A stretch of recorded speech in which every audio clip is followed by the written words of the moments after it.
With news of even more WWE contracts expiring over the next few days, one talent may have just voiced their displeasure at the company's booking of certain talent. We're going to talk about all of that. We're going to talk about who that talent was, why they might be unhappy. We're also going to talk about new contract news, one talent who we didn't know before today's contract was up, and an update on Chad Gable and when exactly his deal with WWE expires. A whole lot of news coming right here. YouTube.com/Real Take Wrestling. Be sure to smash that like button, subscribe, and hit that notification bell so you get notified whenever a new video is released. Let's start with Chad Gable, who I mentioned just now. We knew that many WWE contracts are coming up, and it looks like the biggest upcoming name and the most quickly approaching deal is that of Chad Gable. This is according to Sean Ross Sapp, courtesy of the Backstage Report on FightfulSelect.com. Says, quote, Chad Gable's contract is up Friday. This upcoming Friday. He is factored huge into WWE's plans, and thus far, he does not have a new contract. He is expected to get offers from both companies if he hits that area. I don't know if WWE has made him an official offer. Based on other people I have heard they have made offers on, I would be surprised if they didn't. So that's one to monitor. He's got an awful lot of leverage right now. Again, courtesy of Sean Ross Sapp from Fightful saying that. We have spoken at length about Chad Gable and his deal and what is possible out there for him. The news of his contract coming up on Friday and there not being a deal in place as of this recording is indicative of the mentality that WWE has had. And I've spoken about this in prior videos, but they are letting these deals expire or get close to expiring before approaching talent to renegotiate them or re-sign. This is a departure from where they were just a few years ago under Vince McMahon, where they would sign people well before their contract was up as a way to keep them from going to AEW. It has become less of a concern as AEW and WWE, and the gap between the two companies has exploded, really, with WWE's popularity being at an all-time high. But at the same time, one thing we need to acknowledge is that Gable is a guy who many people expect to do great things outside of WWE. He even paid homage to the historic Misawa match that happened on June 3rd, 1994, just 30 years ago today, where that ended with an amazing Tiger Driver 91 spot. He mentioned it on Twitter today, and that got a lot of people talking about him potentially maybe going to New Japan, him doing a G1, him going and maybe wrestling in AEW. Again, that's rumor and speculation. I think Gable is probably doing a little bit more of a tribute to that now historic match than anything else, but Gable is one to keep an eye on, and it's interesting to note that his contract is indeed expiring this coming Friday. Well, moving on from Gable, we also have heard from Sean Ross Sapp about another deal that looks like it's going to be expiring soon, that being Angel Garza. So this is according to Sean Ross Sapp of Fightful.com saying, quote, in following up on a report from Lucha Libre Online, Fightful Select learned that Angel Garza's WWE contract currently runs until August 1st. In more details and talk options and more are now up for subscribers on Fightful Select.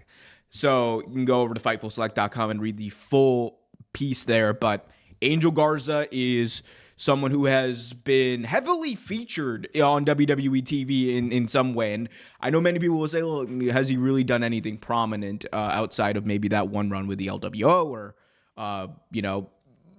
that is arguable, of course, but he has been prominently featured alongside many of the Latino stars in WWE. I will come back to that because that is reportedly, or at least it looks to be, one of the reasons why one specific talent is unhappy.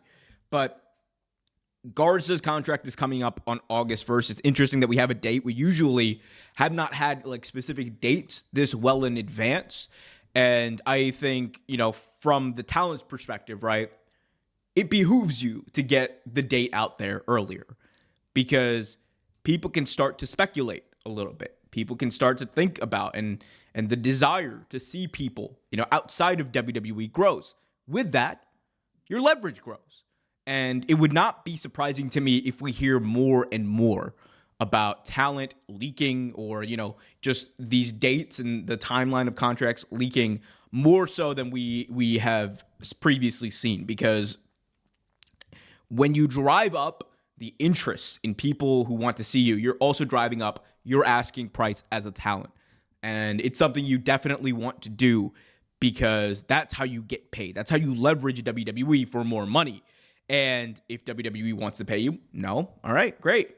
Go field an offer from AEW. Go field an offer from TNA. Go field an offer from whoever else is out there, MLW, GCW, whoever it may be. Hell, go do what Matt Cardona and Mustafa Ali are doing and go be the absolute shining example of, one of the people on the indies who's just making a whole lot of money, who's not jobbing, and who's putting on great work. That is a new way that you can market yourself and then even come back even bigger in WWE after the fact. So there's going to be a lot of things that are going to come together. Obviously, Angel Garza is someone I expect fully WWE to re-sign. I don't think he's going anywhere, but it is interesting that we are hearing more and more about these specific dates. It is not something to ignore, and again, it's something that I would keep an eye on. We also know that Becky Lynch is currently a free agent. 1 week ago today, she wrestled in what looks to be her final contracted match to the WWE, at least on her previous deal with Liv Morgan. And we have not heard anything from Becky. We have not heard anything from Becky's camp, really. And the closest that I think was reported was from Fightful, which is basically like no one expects Becky to sign anywhere at the moment. And WWE people do not expect her to necessarily sign anywhere else. However, at the same time, it would be a big time mistake, let's just say, for Tony Khan and AEW not to reach out and say, here is a whole lot of money. Take it, sign with us, come wrestle in AEW, and then they can work out the details.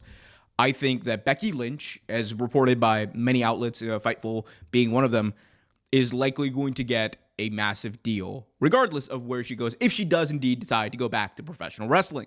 We know that there's been talk about her potentially taking a break, but I could very well see the tide turning depending on what offers are on the table. Because if you're WWE, you definitely want to make sure that if AEW is making a massive offer, you are at least matching it. But if you're AEW, you also have to find a way to make sure you're outbidding WWE, which again, with your current budget, we'll see what happens. But they have a TV deal that's coming up, and they're going to get a massive rights increase. Right? Like I said in my previous video, they make roughly about $44 million per year right now. That is not including Collision, but they're definitely going to get a massive increase because the numbers that are being talked about are 100 million plus right now per annum for AEW and their contract with Warner Brothers Discovery. So we'll see what Becky Lynch does. A lot of contract news there. Let's shift gears slightly and talk about one talent who may not be happy with All Elite Wrestling. Who may not be happy with WWE. So Andrade El Idolo took to Twitter this week and was saying some interesting stuff. So this week, Andrade, who is contracted to WWE, he signed a deal. He returned to WWE after leaving AEW late last year. He said this on Twitter and shared some photos. It says, "The real Latino man, AEW, CMLL, AAA." This is him talking about his time, or at least sharing photos from his time and some of his big matches with the likes of the American Dragon, Bryan Danielson, Kenny Omega, and more from AEW and CMLL and AAA. Interesting, as we have not really ever seen a WWE contracted talent say or mention AEW in this explicit of a way. There's obviously been hints and things like that, and there've been retweets and that kind of stuff happens. And I'm not saying that, Andrade is probably going to get in trouble for this, but it is interesting for him to put this out there, especially when you consider it happened right after this, where Andrade was asked by a fan on Twitter, and this is, by the way, a Google translated version of this. The original text was in Spanish. We Google translated it. This is Gabriel Lozano, a fan, who asked, "Why do they always make Latinos fight among Latinos? Don't you know of another one?" And Andrade responded, "I wonder the same." So many people are taking that as Andrade being a little bit discontent with his booking and the booking of many Latinos in WWE. The last thing I will share with you guys here is Tony Khan, who immediately as that happened and these tweets went out there, said this. He shared a GIF. It says, "See, I'm not such a bad guy after all." Many people are putting two and two together and say Tony was kind of taking a bit of a victory lap there, saying, "Hey, look, I wanted to keep you, but not such a bad guy after all." What does all of this mean? Many people are claiming Andrade is unhappy with the company. He wants to leave WWE. People are saying that, man, he is done with WWE. He's going back to AEW. And the truth is, Andrade is someone who has always been very passionate about what he is doing. That is very clear. And he is a multi-generational superstar. Wrestling is in his blood. He's great at it. I would argue that we probably got the best version of Andrade El Idolo in 2023. I think the feud that he had with the House of Black and then in the C2E2, the Continental Classic, were amazing. But the thing with, talking about other companies is it's always going to get a response from certain people. People are going to perceive it in a different way. I don't necessarily perceive this as him being unhappy. I know many fans are saying that. But I could see this as him reminiscing. I could see this as him just putting out a post and saying, look, I wrestled some fantastic people in these companies. I shouldn't be afraid to talk about my past because it's a weird thing. When you're in any other job, you are usually allowed to talk about how, great your previous job was. Like, if I worked, let's say at Target and I was, I switched to Walmart or something, right? I'm not gonna like obviously those are competitors, but I'm not going to stop from talking about my time at Target necessarily publicly. Like, it's nothing really incentivizing you not to. I think that's an old school mentality that has really died in most industries. And I think in wrestling, it's largely becoming the same and fans need to get used to it. Because you can argue that Andrade had a lot of great memories in AEW, at least on his last run. Of course, he was not booked well. Like that much is clear. Like, Tony Khan shouldn't be taking too much of a victory lap. I don't think the booking of Andrade El Idolo was anything to write home about outside of the Continental Classic. But at the same time, I'm not the doomer that was like, oh, he wants to leave WWE now and he's going back to AEW. One thing I could see him doing, and I would love to see Andrade do, is I would love to see him actually be one of those guys who, if his contract is up, takes his career into his own hands and does what, remember I was talking about Mustafa Ali and Matt Cardona earlier. I would love to see him do something similar. I think Andrade has the ability to be an internationally touring superstar who will be able to draw wherever he goes, who will be able to put on great matches wherever he goes and be he could market himself as one of the few touring champions. And he's a recognizable name. He's a multi-generational superstar. He is beloved in Mexico. He is very notable in the United States, and he could make a name for himself in Japan. I think he could be one of those guys. And he could be probably the guy when it comes to doing that. Whether or not he gets the opportunity to do so is a completely separate issue, but we'll see. That was the Andrade news.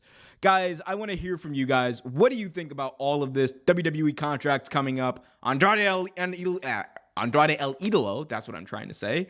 Andrade El Idolo, angry, pissed, unhappy with WWE.